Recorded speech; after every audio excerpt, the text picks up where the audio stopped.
Assalamualaikum warahmatullahi wabarakatuh. Saya Gunarno, salah satu guru di SMP Negeri 3 Slogoimo dengan mapel matematika, mendukung pembelajaran menggunakan aplikasi Padlet yang diinovasikan oleh beliau Bapak Samin, dan saya akan mencoba mengaplikasikan di mata pelajaran matematika. Pak Ardi SPD, Kepala SMP Negeri 3 Slogoimo, mendukung kegiatan Pak Samin SPD dalam mengikuti lomba best practice dari Universitas Mutia Semarang.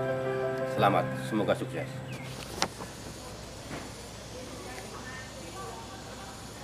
Assalamualaikum warahmatullahi wabarakatuh. Salam sehat untuk para guru hebat.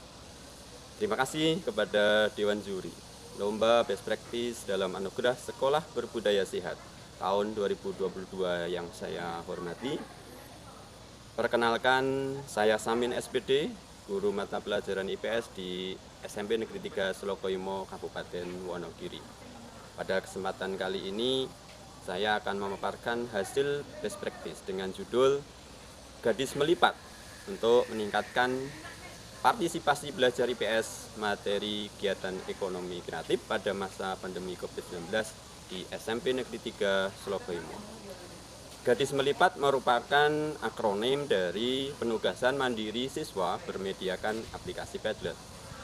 Pemberian tugas berupa wawancara kunjungan ke lokasi kegiatan ekonomi yang berada di sekitar tempat tinggal siswa dimaksudkan agar siswa memperoleh informasi mengenai materi kegiatan ekonomi baik dari para pedagang, orang tua, dan masyarakat sekitar yang terlibat langsung dalam kegiatan ekonomi kreatif. Sedangkan media aplikasi Padlet merupakan media papan online gratis yang dapat digunakan untuk menyusun ide dan berkolaborasi dalam membuat hasil karya yang ditugaskan oleh guru, sekaligus mengkomunikasikan kepada guru dan siswa dengan cara mengupload ke alamat link media aplikasi Padlet. Berdasarkan hasil observasi dengan observer dan wawancara dengan siswa dalam pembelajaran IPS kelas 9 di SMP Negeri 3 Slogoimo pada materi kegiatan ekonomi kreatif, ditemukan permasalahan bahwa sebagian besar siswa kurang terlibat aktif dalam mengikuti pembelajaran IPS. Hal ini dapat diamati dari aktivitas siswa dalam menerima materi terlihat bosan, kurang aktif dalam kegiatan berdiskusi, dan bermalas-malasan dalam mengerjakan tugas maupun kurang kreatif dalam presentasi. Untuk mengatasi permasalahan seperti ini, guru kemudian perlu melakukan penetasi digital.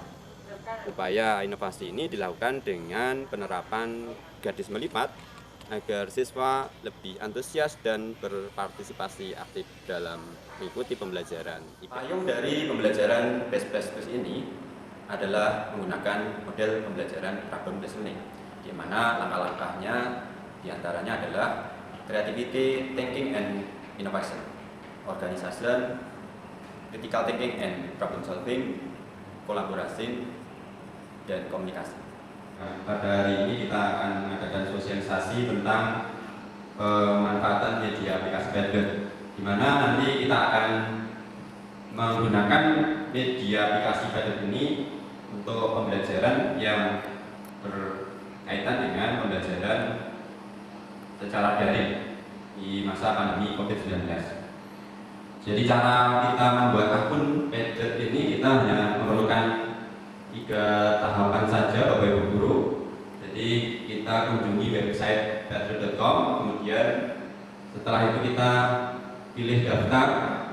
Selanjutnya bisa mendaftar lewat akun Google, dan kalau sudah bisa, kita bisa menggunakan Padlet ini untuk pembelajaran di masa pandemi yang nanti bisa memberikan solusi bagi pembelajaran di masa pandemi yang kita tidak bisa bertemu dengan. Tadi kita sudah melakukan langkah sosialisasi kepada Bapak Ibu guru dan siswa, kemudian guru membuat RPP yang digunakan pada saat PJJ. Selanjutnya RPP itu kita gunakan dalam proses pembelajaran.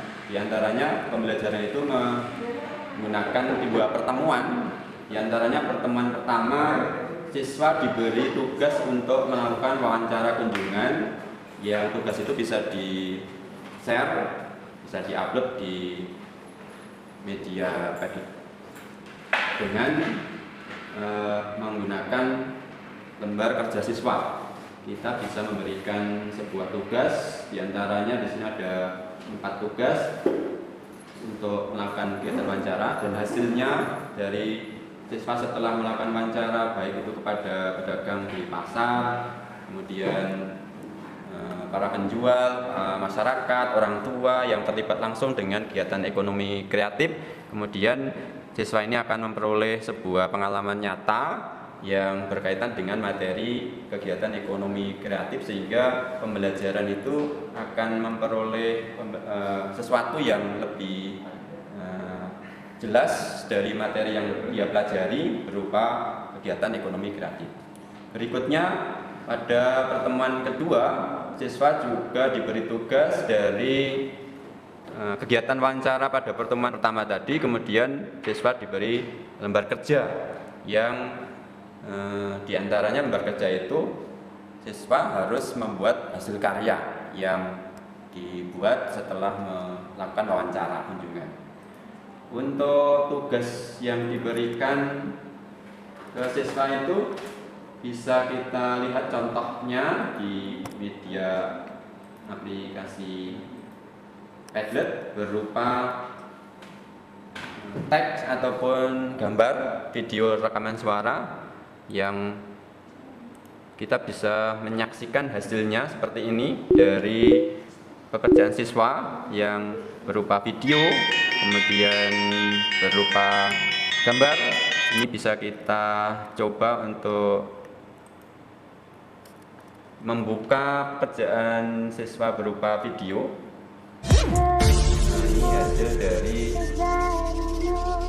kelompok union. Setelah melalui berbagai proses penerapan pembelajaran dengan memanfaatkan gadis melipat, telah berhasil menjadikan siswa lebih antusias dan berpartisipasi aktif dalam mengerjakan tugas yang diberikan oleh guru.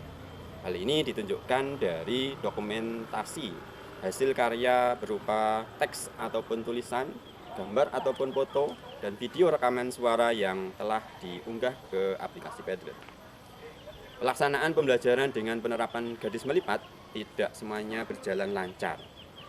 Ada beberapa kendala yang dihadapi, antara lain yaitu untuk melaksanakan pembelajaran jarak jauh terkendala oleh keterbatasan paket kuota internet. Selain kendala yang dihadapi, kegiatan pembelajaran dengan menerapkan gadis melipat juga memiliki faktor pendukung yang dapat memperlancar pelaksanaannya, diantaranya dukungan dari orang tua, kepala sekolah, maupun pihak lain serta pemerintah dalam menyediakan paket kuota pendidikan. Kemudian selanjutnya untuk pengembangan sebagai tindak lanjut dari penerapan gadis melipat, yaitu dengan program yang dinamakan Sasisaka atau akronim dari satu siswa satu karya. Siswa diberi tugas untuk dikerjakan di rumah dengan mencari gagasan dari berbagai sumber untuk dibuat hasil karya berupa artikel, gambar, dan genre lainnya, kemudian diupload ke media aplikasi Padlet. Sebagai upaya meningkatkan daya literasi dalam menulis, karena menulis merupakan jejak sejarah mereka selama di sekolah. Sekian pemaparan hasil best practice saya, semoga bermanfaat, dan akhirnya saya harapkan gadis melipat bisa memberikan semangat untuk terus berbagi dan berkolaborasi dalam belajar di masa pandemi COVID-19. Terima kasih. Wassalamualaikum warahmatullahi wabarakatuh. Saya Samin dari SMP Negeri 3 Slogoimo menerapkan gadis melipat. Penugasan mandiri siswa bermediakan aplikasi Padlet pada materi kegiatan ekonomi kreatif. Terima kasih.